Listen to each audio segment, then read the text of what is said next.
Most people don't have a money problem. They have a clarity problem. They've never been taught the rules the rich are actually playing by. I built a multi-million-dollar business off of these 10 money rules. Not by being perfect, not by cutting lattes, but by rewiring how I see and use money. So if you're stuck, feel behind, or wondering why it feels like you're doing all the right things and still not getting ahead, this is the video that changes that. The first rule of money, you date it every single day. Now, inside my finance community, we call it a money date, and it's just 5 minutes each day, not to stress you out, but to help you actually build a relationship with money. Just like a friendship, would you expect it to flourish if you avoided the person 24/7?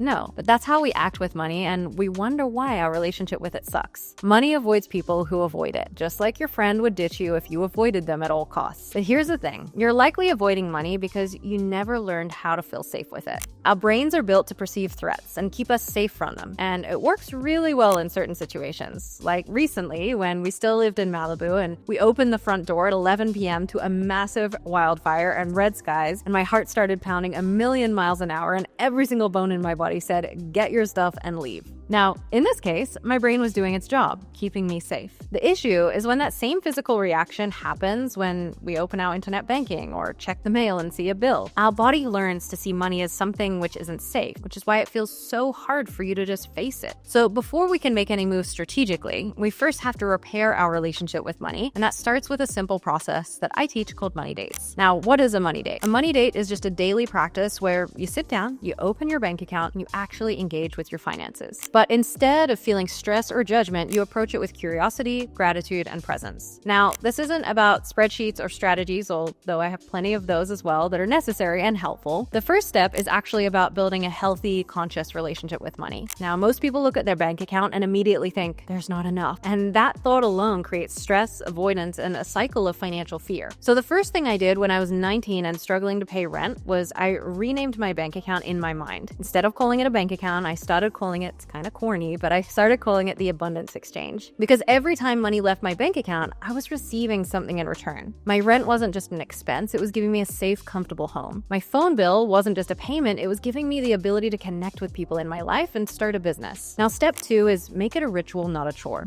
If you avoid looking at your money, it's likely because it feels uncomfortable. So let's change that. Instead of treating it like a task that you have to check off each day, create a ritual around it that you enjoy. Light some candles, put on music that makes you feel empowered, have a matcha, have a cup of coffee with you, and sit down somewhere peaceful and make it feel like a luxury experience, not a stressful one. The third step is to, shock horror, actually look at your money. So you open your bank account and you don't judge, you just observe. Where's my money going? What am I receiving in return? What transactions do I feel gratitude for? What patterns are showing up? And if you feel discomfort, just take a breath. That feeling isn't a sign to stop, it's a sign that you're finally paying attention. Just breathe through it. And step 4 is to assign gratitude to every transaction. Money is constantly flowing in and out of your life. So instead of focusing on what's leaving, focus on what you're receiving. Your rent or mortgage is a home. Your groceries is nourishment. Your Wi-Fi bill is the ability to work, learn, and stay connected. And when you shift into gratitude, you step into receivership, and that's the energy that attracts more abundance. Step 5, do it every day. Now, you wouldn't expect a relationship to thrive if you only checked in once a month, right? And the same goes for money. By consistently engaging with your finances, you remove the fear, you build confidence, and you start seeing money as something that works with you, not as something that you have to fight against. If you ignore your money, it will ignore you. But if you nurture the relationship, spend time with it, and express gratitude for it, your financial reality will start to shift. Starting to build a safe relationship with your money is the first step to changing your financial destiny. Rule number 2, sell yourself daily. Promotion is a wealth habit. Most people don't need to save more. They need to sell more. But here's the trap. Most of us were only taught to sell our time for money, which is wild because time is the only resource that we can't get more of. But even if you're selling your time right now, do it loud and proud, because resenting sales only keeps you stuck. Selling isn't sleazy, it's serving. It's how you get your work into the hands of the people who need it. So stop hiding, post your offer, share your wins, send a message to someone that you can help. Every day, ask yourself, how can I show up and create more value today? Because money follows visibility, not those who are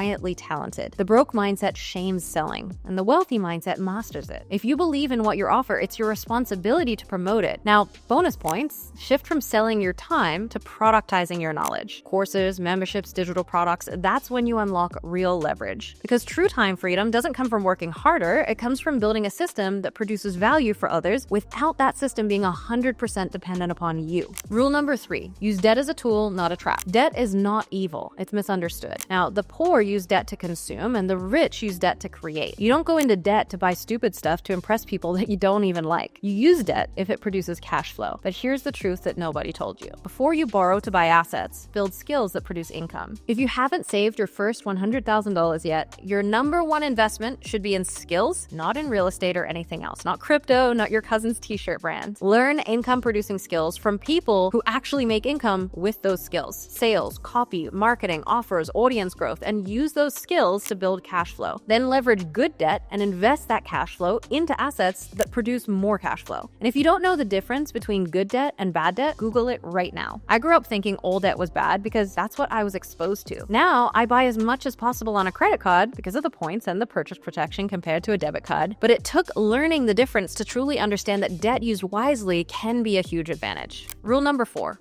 Spend every dollar like it costs you hours, because it does. Forget budgeting. Ask a better question. How many hours of my life is this really costing me? Because every time you buy something, you're not just spending your money, you're actually spending your time, your energy, and your life on it. So let's say you make $50,000 a year. After taxes and the real hours that you're putting in, you're not earning $25 an hour like you thought. You're actually closer to $11 an hour. So when you buy that $220 bag, you don't just spend money, you just traded 20 hours of your life for it. Broke people budget by line items, and wealthy people budget by life force. They ask, is this worth the hours of my life that I'm trading to get it? Because money can be earned back, but your time, once it's spent, it is gone. This one mindset shift is what turns a spender into a strategist. You don't just stop impulse buying, you start spending with power because you finally understand the real cost. Rule number 5.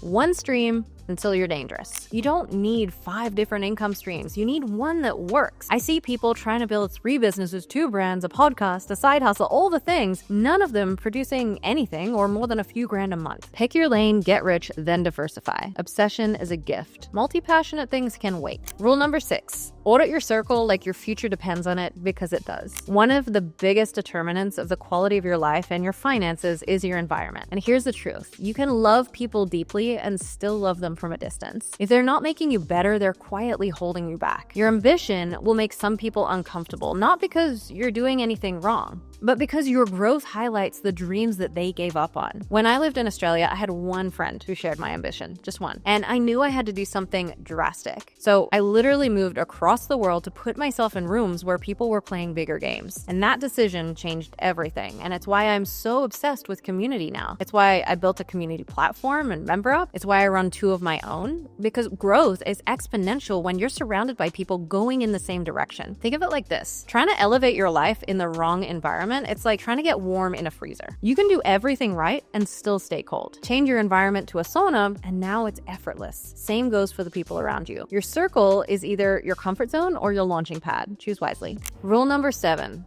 Understand the rules of the game. Trying to build wealth without understanding money is like trying to win a game of Monopoly without knowing the rules. You're just rolling the dice, moving around the board, confused why everyone else seems to be getting ahead. But like I said, most people don't have a money problem. They have a money literacy problem. They were never taught how taxes work, what interest actually costs them, how to invest, the difference between income and assets, why the wealthy buy time instead of things, and it's not their fault. But staying confused, that is a choice. So before you pour money into stock picking, crypto, or your friend's startup, invest in understanding how money actually moves. Not just how to earn it, but how to use it. That's the first unlock to building real wealth. Now, inside my finance community, this is exactly what we teach. How to stop playing small with money and start playing smart, even with your starting with 0, because let's face it, we all start at 0, but staying there is a choice. And once you understand the rules, you stop playing not to lose and you start playing to win. Rule number 8. What isn't measured doesn't grow. In business, we track metrics to grow. But when it comes to our personal finances, most people are flying blind. You can't build wealth without awareness. And that's why we don't just do money dates inside my finance community. We track as well. Not obsessively, just intentionally. And I use a simple personal finance dashboard that holds all my goals in one place. Income targets, net worth, investing goals. So I can see exactly how I'm tracking at any moment. But here's the shift. Tracking doesn't have to be scary. It can become a source of pride. pride, not fear. Because when you know your numbers, you feel in control, and even small wins start to feel powerful. Growth doesn't happen by accident, it happens by design. So start treating your personal finances like the actual business that they are. Rule number 9, emergency funds buy you options. Wealth isn't just about yachts and private jets. It's about having options. And the first option that most people miss is the ability to make decisions from safety, not scarcity. That starts with a simple goal: 6 months of living expenses tucked away in a high-yield savings account. Out of sight, out of mind, but there when you need it. Now, an emergency fund isn't about fear, it's about freedom. The freedom to walk away from a toxic job, the freedom to say no to the wrong client, the freedom to take a calculated risk without panicking. Because when you feel safe, you stop making desperate moves and start making powerful, calculated ones. Rule number 10, your spending reflects your self-worth. If you secretly believe that you're not good with money, you'll sabotage, you'll overspend, you'll avoid. Your money behavior isn't logic, it's identity. So here's your work. Build trust with yourself. Become the person who can handle more money. Because if you don't trust you, money won't either. Now, these aren't just money rules, they're life rules. And if you follow them, they won't just grow your bank account, they'll change how you see yourself. I hope this helps you get a little bit more clarity, and I'd love to know in the comments which one hit home with you the most. If you enjoyed videos about finance, business, and mindset, hit subscribe, and I'll see you in the next one.